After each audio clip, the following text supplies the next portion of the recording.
folks, Senate Republicans are again trying to repeal the Affordable Care Act. The bill is called Graham-Cassidy for Senator Graham of South Carolina, Senator Cassidy of Louisiana. It's picking up steam. They're trying to sneak this thing through. Virtually no hearings. Now, here's what's crazy. There's going to be a hearing in the Department of Homeland Security Committee.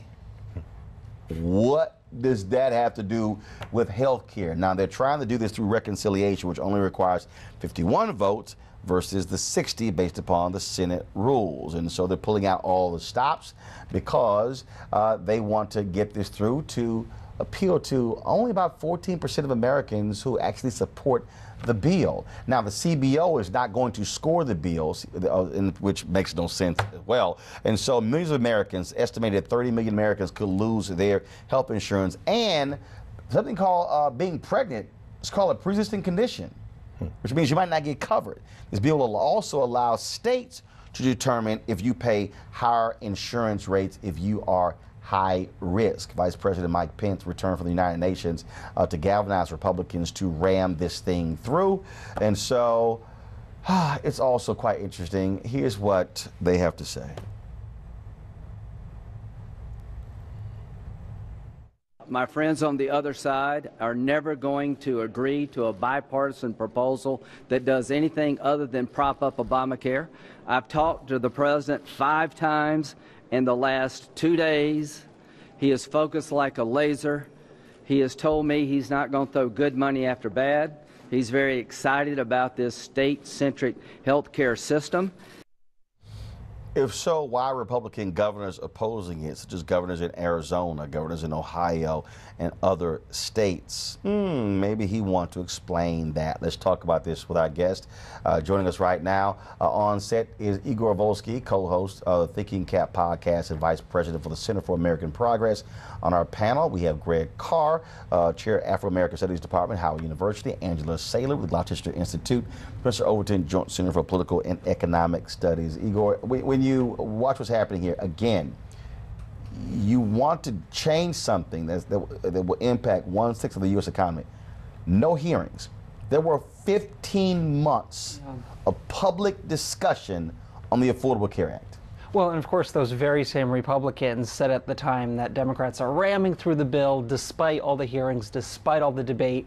Now, they're not only repealing the Affordable Care Act, but they're really changing the fundamental structure of the Medicaid program. And that's really key, because you're not just talking about the expansion of Medicaid, which was in Obamacare, but you're talking about the underlying program paying states less over time, which is why the governors are opposed to it, because they're going to have to make up the money or make big cuts in their program, push more people off. A few months ago, I saw, well, actually a couple months ago, the governor of Oregon said this will leave a $2.3 billion hole in their budget. Yeah. And then you have this weird thing with Graham and Cassidy. We're going to take the money from blue states that expanded Medicaid to help those that didn't, but those red states chose not to expand Medicaid, even though others were saying, please do so, like in North Carolina. Yeah, no, that's exactly right. This argument that Graham and Cassidy are making, that it's really the states that have to be making the decisions.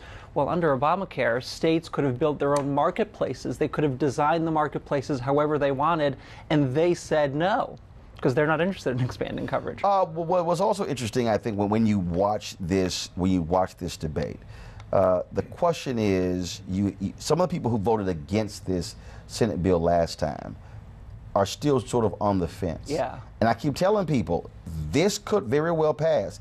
If Lisa Murkowski of Alaska changes her vote, Susan Collins of Maine, I got a sense Senator John McCain is not going to change his vote, but you never know. I mean, this thing could actually pass, and the House may very well take it up and pass it, and the Senate too.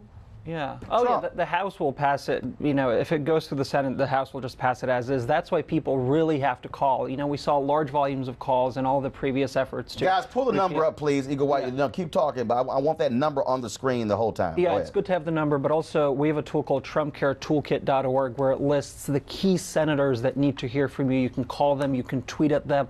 We got to get the volume of calls up. So, Igor, I know Cap did some work in terms of race and ACA in the past. Do we have an idea of Graham-Cassidy, of this proposal and its impact on black folks? When we talk about Medicaid or anything else, what's the impact on black folks? Well, Medicaid is a program that disproportionately benefits communities of color. So when you start to pay states less through the expansion, through the regular program, that's the population that's going to be most impacted. You know, Igor, how much of this is really about a fundamental ideology? In other words, a philosophy of what the United States should or shouldn't be. I mean, they may be able to buy off Murkowski. Looks like they've arranged it so it's only a few million dollars as opposed to being. But how much of this is just ideology? Oh, it's all about ideology. Last night you had Ron Johnson, one of the co-sponsors of this measure, saying on national television that health insurance should not cover essential benefits, that it should not provide coverage like maternity care or cancer screenings, because they believe the market should dictate what kind of policy you should have, that we should not have guarantees. I mean, this idea of block grants came out of the 1990s, and they're still trying to ram it through today. It's been a long-term goal for them. I want to play this here. Last night, Jimmy Kimmel, of course, blasted this. And what was the interesting thing about this, of course, when he did his commentary, to where he got really emotional talking about the health of his son. And he said that, I mean, look, I can afford it, but imagine if you don't have Jimmy Kimmel money. I love this part here where he shows all of the health organizations who are opposed to this particular bill. Shirley, go to my iPad, please. And don't say they have terrible health care, because it's just not true. This is a bad bill, but don't take my word for it. Here are just some of the organizations that oppose this Graham-Cassidy bill. The American Cancer Society, the American Diabetes Association, American Heart Association, American Lung Association, the Arthritis Foundation, Cystic Fibrosis, the ALS Association, the March of Dimes, Multiple Sclerosis Society, Children's Hospital of LA. Basically, any group you've ever given money to thinks this is a bad idea. Do you trust them, or do you trust him? Okay? So if this bill isn't good enough for you, call your congressperson. That's the number. It'll go to your congressperson, wherever he or she is, 202-224-3121. You have to do this. You can't just click like on this video. Tell them this bill doesn't pass your test. And Senator Cassidy, you're on my show. You seem like you're a decent guy. But here's the thing. Nobody outside of your buddies in Congress wants this bill. Only 12% of Americans supported the last one, and this one is worse. Right now, there's a bipartisan group of senators working to improve the health care system we have. We want quality, affordable health care.